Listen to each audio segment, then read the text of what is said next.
नाम बता बेटा। इशिका। हाँ? इशिका गुप्ता।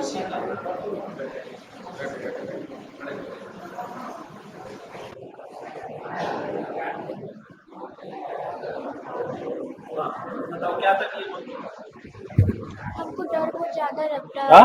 हमको डर बहुत ज़्यादा लगता है, जैसे ट्रेन के हॉर्न से, पटाखे से, कार के हॉर्न से, बस के हॉर्न से ज़्यादा डर लगता है। जब जब पास में आता है तो ज़्यादा डर लगता है, दूर रहता है तो ज़्यादा डर नहीं लगता है। ये चौकती बहुत ज्यादा है, चौंकते तुरंत हैं चौक हम। जाती है। पहले तो पटाखे से जब पटाखा और ढोल बजता था तो इनको हमको रूम में छुपा के रखना पड़ता था, कान ये बंद कान करके पूरा बंद रखना कर पड़ता लेती है अपने। कब से हो रहा था? था।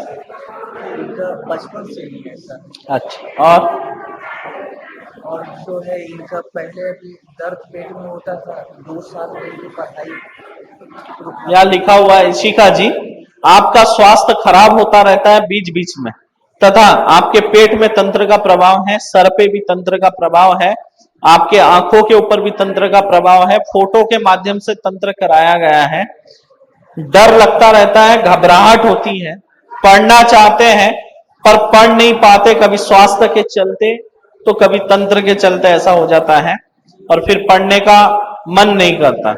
आंखों के अंदर सूजन है, जैसे आंखों में सूजन चढ़ती है, नसें फटती है और फिर दिखना बंद हो जाता है, वो वाला तंत्र करके रखा आंखों से अंधा करने का।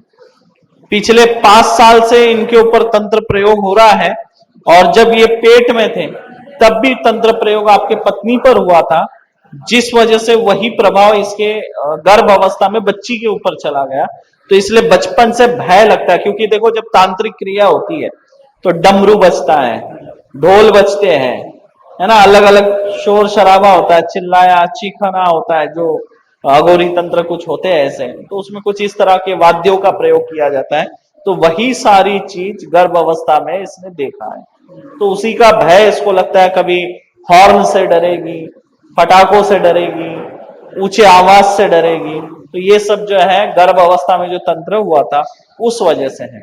लेकिन जैसे जैसे इनको अभी काट में आप लाएंगे तो ये सारा भय निकल जाएगा, इनका ठीक हो जाएंगे, चिंता की कोई बात नहीं है। ठीक है, ये मंत्र बेटा रोज जप करना अपने मन से, ठीक है, जितना हो अच्छा हो जाएगा।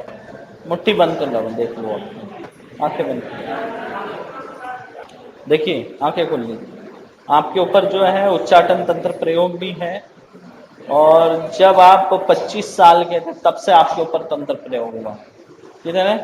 25 साल से थे, और पितृ दोष आपके ऊपर लगा हुआ है इस वजह से, और आपके ऊपर जो घर की छत ना रहे इसके लिए तंत्र क्रिया भी है। मतलब आप चाहेंगे ना तो भी आपका घर नहीं होगा, घर लेने जाओगे तो कोई ना कोई ऐसे विवाद में उलझ जाओगे, ना तो घर होगा, पैसा भी चला जाएगा, घर भी नहीं होगा, और कोर्ट कचहरी में उलझ जाओगे।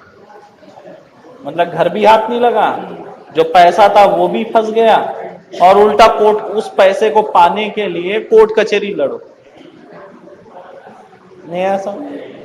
और कोई भी व्यापार करोगे सफलता नहीं मिलेगी, आधा अधूरा छूट जाएगा, कोई भी काम पूरा नहीं कर पाएंगे, अधूरे में रुक जाएंगे, या कुछ करोगे तो उसमें नुकसान होगा।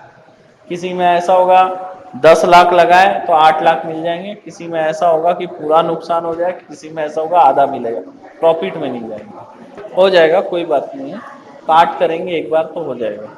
ठीक है, क्या है, घर की छत आपको इसलिए नहीं होने दे रहा है जो तंत्र बाधा, देखो इसलिए बोलते हैं कि कुछ ना कुछ अगर आपको रोक रहा है, नहीं समझे, आपने इतना समय बिता दिया, काश अगर आपने पहले इसका इलाज कर लिया होता ना, तो आपका जीवन आज कुछ और होता। मतलब जीवन बीत गया लेकिन जो कुछ करना था वो नहीं कर पाया।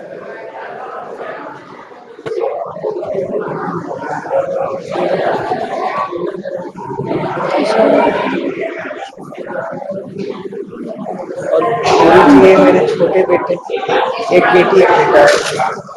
उनका भी स्वास्थ्य कभी कभी इतनी ज्यादा खराब हो जाती है कि हम बहुत बेचैन हो जाते हैं। मतलब इधर बीच आपको बताएं कि 20-25 दिन हो रहे हैं मेहनत मीटिंग के अंदर स्कूल में इसी तरह खेलते खेलते बच्चों में एक बच्चा इनका गला कर गया। अब उसी का एक बहाना हो गया शाम के समय ऐसी हो गई कि एक ही सांस ली पे जल्दी जल्दी हॉस्पिटल भागे। हॉस्पिटल में कैमरा वगैरह डाल करके ट्रामा सेंटर में देखा, थोड़ा सा इनका ऐसा ऐसा कभी यहाँ बताते हैं दर्द है, कभी गले में हो गया। मैंने अभी आपका गला दबाया तो आपको मेरा हाथ दिख रहा है करके आपको पता चल रहा है, आप मुझे देख रहे हैं, मैं आपका गला दबा रहा हूं। लेकिन अगर मैं आपको नहीं दिखूंगा लेकिन आपका गला दबाऊंगा तो क्या होगा? तकलीफ तो होगी आपको। तो वैसे ही जब प्रेत बाधाएं होती है, मतलब भूत प्रेतों को छोड़ के या पुतलों के माध्यम से पीड़ा दी जाती है, वो महसूस कर रहे, जो कि डॉक्टरी इलाज में नहीं मिलने वाला है। सूखा रोग में आप कितनी दवा खिला दो, कितना ही प्रोटीन खिला दो, कितना ही कुछ कर दो, कुछ नहीं होगा।